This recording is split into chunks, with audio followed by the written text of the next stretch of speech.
കയ്യിന്ന് പോയി ബാലു. അതാണ് ഇവിടുത്തെ പ്രശ്നം. ഇപ്പൊ സമയം 11 മണി രാത്രി, കയ്യിന്ന് പോയി. അപ്പൊ ഓർക്കും എന്താന്ന് ചോദിക്കല്ലോ, ഒന്നും ഇല്ലാട്ടോ വെറുതെ ഇരിക്കണേ. അല്ല, കൈ വിറയ്ക്കുന്നുണ്ടല്ലോ, കയ്യിന്ന് പോയതല്ല, എതിരാളിയുടെ കൈ വിറയ്ക്കുന്നതാണ്, അത് പോയതായിട്ട് തോന്നുന്നതാണ്. അങ്ങനെ തോന്നുന്നതാണല്ലേ? അതൊക്കെ ഞങ്ങൾ കരുതിയിട്ടുണ്ട്. ചോദ്യങ്ങൾ ചോദിച്ചു. എല്ലാം ഓക്കെ അല്ലേ? എല്ലാം ഓക്കെ. നമ്മൾ സീരിയസ് ആയിട്ട് ചോദ്യങ്ങളൊക്കെ പോവാം. അങ്ങനെ ആയിരിക്കണം. അങ്ങനെയല്ലേ? പിന്നെ അതിന് സീരിയസ് ആയിട്ട് ചോദ്യമാണ്. എങ്ങനെ ഇനി സീരിയസ് ആയിട്ട് ചോദ്യമാണ്. എതിരായിട്ട് സീരിയസ് ആയിട്ടുള്ള ചോദ്യങ്ങളാണ്. ഒന്നുമില്ല, ഒന്ന് സീരിയസ്. ഇവിടെ റൈറ്ററേയും ഡയറക്ടറേയും ഇവിടെ ഇരുത്തേക്കാണ്. അതൊരു നടനും കൂടിയാണ്. പക്ഷെ എന്താണ് സംഭവം എനിക്ക് മനസ്സിലായില്ല. അവരൊന്ന് മാറ്റി ഇരുത്തിട്ട് ഈ ഗ്യാപ്പില്ല, എതിരാളിയെ കാണത്തില്ല. ഇവിടെ ബാലു നോക്കണം. ക്രിയേറ്റേഴ്സ്, ആക്ടേഴ്സ്, അങ്ങനെ ക്രിയേറ്റേഴ്സ് ആൻഡ് ആക്ടേഴ്സ്. ഓക്കെ അല്ലേ? ഞാനോ നിങ്ങൾ മാറിയിരുന്നു.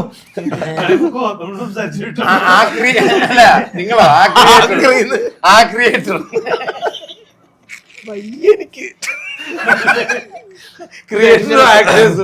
സിനിമയെ കുറിച്ച് അറിയുന്നു പറയും. ഇതിനെ എങ്ങനെ സഹിച്ചു നിങ്ങളെല്ലാവരും? നിങ്ങളെ എങ്ങനെ കേരളം സഹിക്കുന്നു അതുപോലെ എന്നെയും സഹിക്കും.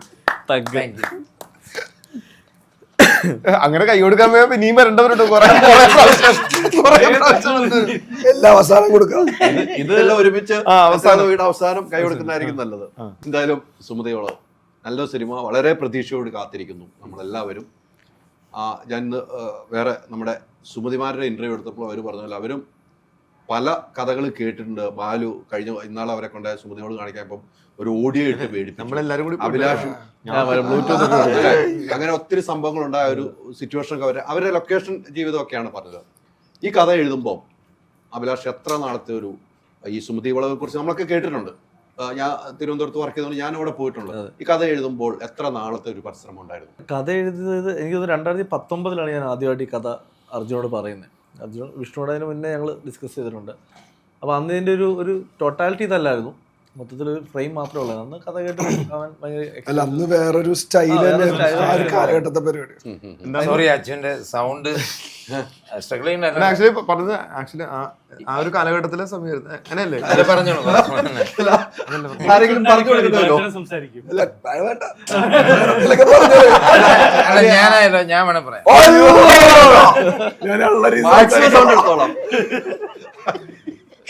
അപ്പോൾ ഞാനും ശരിക്കും ട്രിവാൻഡ്രത്ത് പഠിക്കുന്ന കാലത്ത് സുമതിയോള് അവിടെ പോയിട്ടുണ്ട്. ഈ പറയുന്ന അതിനെപ്പറ്റി അതിന്റെ കഥ കേട്ടിട്ടുണ്ട്.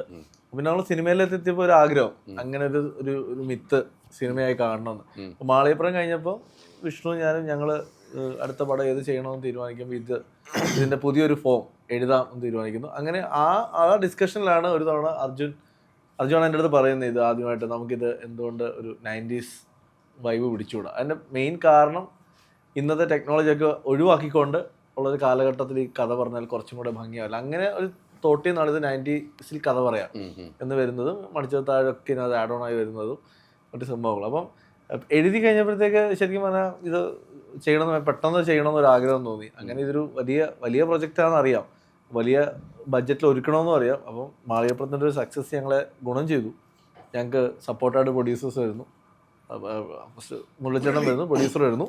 അതിനുശേഷം തിങ് സ്റ്റുഡിയോസ് വരുന്നു. പിന്നീട് ഇപ്പം ഗോകുലം കൂടെ ജോയിൻ ചെയ്യുന്ന ഒരു വലിയ പടമായി മാറുന്നു. പിന്നെ ഇതിൽ ഇപ്പൊ ഇവര് 3 പേര് മാത്രമല്ല, ഇവിടെ വരാത്ത കുറെ ആർട്ടിസ്റ്റുകളുണ്ട്. 34 പേരുണ്ട്. 34 മുകളിൽ പുറത്തുണ്ട്. 40+ എന്നാണ്. 34 അല്ല എന്നാണ് ഉദ്ദേശിച്ചത്. ഇവന് ഉദ്ദേശിച്ചത് 34 അല്ല. ഇതിപ്പോ പഞ്ചാബി ഹൗസിലെ ദിലീപേട്ടനും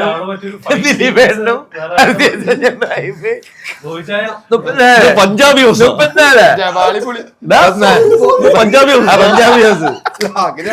പറഞ്ഞ സൗണ്ട് തോന്നുന്നു. ഇത് കൊച്ചി ഖലീഫ. ഇവരെ മാറ്റിയെടുത്ത് എന്തിനാന്ന് ഇപ്പൊ മനസ്സിലായി. ഇനിയെങ്കിലും നിങ്ങൾ അംഗീകരിച്ചിരിക്കുന്നു. പക്ഷെ നിങ്ങൾ എന്തേരം മാറ്റി എഴുതിയിരിക്കുന്നു ദൂരത്തോട്ട് ഇതിയും മനസ്സിലാക്കുക. ഹൈദർക്ക് എനിക്ക് തോന്നുന്നു ഹൈദർക്കൊപ്പം ഞങ്ങൾ ആദ്യമായിട്ടൊന്നുള്ളൂ ഇന്റർവ്യൂ. ഞാനും വിഷ്ണു ഒരുമിച്ച്. അതെ ഇനി ഉണ്ടാവും തോന്നുന്നില്ല. ഇനി എനിക്ക് തോന്നുന്നില്ല പക്ഷെ അതിനല്ല മാളികപ്പുറത്തിന് ഇനിയൊരു ഇന്റർവ്യൂവിന് എതിരാളി ഇറങ്ങുമെന്ന് എനിക്ക് തോന്നുന്നില്ല. മാളികപ്പുറത്തിന് ഒരുപാട് സപ്പോർട്ട് ചെയ്തിട്ടുണ്ട്. പിന്നെ എനിക്കറിയത്തില്ല ആനന്ദ് ശ്രീവാല അല്ലായിരുന്നു. ആനന്ദ് ശ്രീവാലയ്ക്ക് അതെവിടെ ഏറ്റവും പറഞ്ഞു? കൂടുതൽ അത് support കാണിക്ക്. ഇവിടെ നീ പറഞ്ഞാൽ മതി, ഇവിടെ പറയും.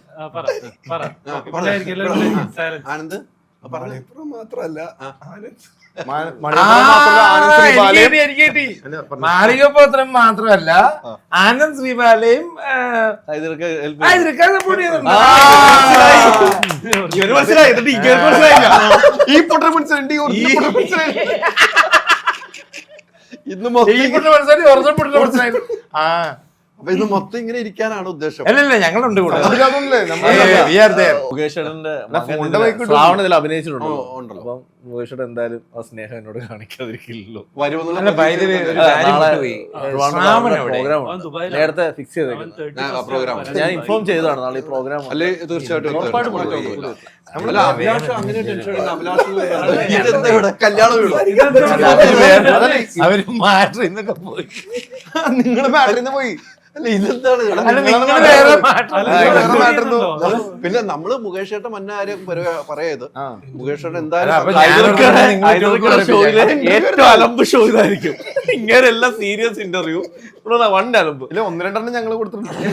പിന്നെ അല്ലേ ഉള്ളൂ. ഇത് തുടങ്ങിയത് ഒരു എന്നാ പോവാ. ഒന്ന് പിടിച്ചിരുത്താൻ വേണ്ടി ഞാൻ നാളെ എയർ ലാവലെ പ്രാർത്ഥിച്ചുകൊണ്ടിരിക്കുന്നില്ല. മാളികപ്പുറം ടീം വീണ്ടും ഒന്നിക്കുന്നു എന്ന് ഈ സിനിമയുടെ വേറൊരു സക്സസ് ആയിട്ട് ഞാൻ നേരത്തെ തന്നെ പറഞ്ഞിട്ടുള്ള കാണുകയും ചെയ്യുന്നുണ്ട്. നിങ്ങൾ രണ്ടുപേരും മാളികപ്പുറം സിനിമ കണ്ടിട്ട് ഈ ഒരു സിനിമയിലേക്ക് വരും വലിയ വ്യത്യാസമാണ് ഇതിനകത്തുള്ളത് അല്ലെ? മാളികപ്പുറം ഇതുമായിട്ട് നമുക്ക് ഒരിക്കലും കമ്പയർ ചെയ്യാൻ പറ്റാത്ത ഒരു സിനിമ. അത്തരം ഒരു സബ്ജക്റ്റിലേക്ക് ഡയറക്ടറിന് എത്താൻ അത്ര ധൈര്യം ഒരാൾ കാരണമുണ്ടല്ലോ. മനസ്സിലായി. അതായത് എന്തുകൊണ്ട് ഞാൻ സുമതി പിടിക്കാനായിട്ട് അല്ല, നല്ല കഥയായിരുന്നു ആളുടെ കയ്യിൽ നിന്ന്. മാളികപ്പുറം അതെ, സുമതിയോളം അതെ, ഈ 1-2 കഥകളും കേട്ടിട്ടുണ്ട്. എല്ലാം എനിക്ക് നന്നായിട്ട് തോന്നിയ കഥകൾ എന്തായാലും ചെയ്യും. പക്ഷെ ഞങ്ങൾ ശരിക്കും പറഞ്ഞ ഒരു സുമതിയോളവിന് മുന്നേ മാളികപ്പുറം കഴിഞ്ഞിട്ട് ഞങ്ങൾ പ്ലാൻ ചെയ്തിരുന്ന ഒരു സത്യം പറഞ്ഞ ഒരു വലിയ ബഡ്ജറ്റിലൊരു സിനിമ. അതിന്റെ ആർട്ടിസ്റ്റും എല്ലാം ഓൾമോസ്റ്റ് ലോക്കായി. പൈസന്റെ ഇതിനുമായി അല്ല, അതൊന്നുമല്ല. ഇതിന്റെയൊക്കെ ഒരുപാട് അർജുൻ അറിയാം. പക്ഷെ അർജുനുണ്ട് എല്ലാത്തിലും. അർജുൻ ഇനി പറ്റില്ല. അർജുൻ മാത്രല്ല, ഇനി അദ്ദേഹത്തിന് ഒഴിവാക്കി അങ്ങനെ വല്ല വെട്ടുകളോ? അഭിലാഷിന് എല്ലാ പടത്തിലും ഉണ്ട്. അടുത്ത 4 പടത്തിൽ തന്നെ പല മീഡിയ ഇന്റർവ്യൂലും പറഞ്ഞു. അതെയോ? പിന്നെ ഇനി തിരിച്ചെടുക്കാൻ പറ്റില്ല. അഭിലാഷിന് ഒന്നും ചെയ്യാൻ പറ്റില്ല. പറഞ്ഞു പോയവരുണ്ട്. ഞാനായിട്ടല്ല പറഞ്ഞു, അഭി തന്നെ എല്ലായിടത്തും അല്ല പറഞ്ഞു. സത്യമാണ്. ഞാൻ പ്രൊഡ്യൂസ് അല്ല, അർജുനും ഉണ്ട്, ബാലു ഉണ്ട്, ഷാനുണ്ട്, റാഫിയുണ്ട്, സുമതിയുണ്ട്. സുമതികളിൽ ആരിലും ഒരാളും കാണുന്നു. Ultra modern kitchen devices. ഒരു കിച്ചണിൽ വേണ്ട എല്ലാ ലേറ്റസ്റ്റ് ബ്രാൻഡുകളും ഇവിടെയുണ്ട്. ലോകോത്തര ബ്രാൻഡുകൾ, original products, wide range. MyG future. പൂവ് പോലൊരു പുട്ടുണ്ടേ അജ്മിയുടെ പുട്ടും. വിളമ്പാം നല്ല വിശേഷം. അജ്മി സ്റ്റീം മെയ്ഡ് പുട്ടുപൊടി.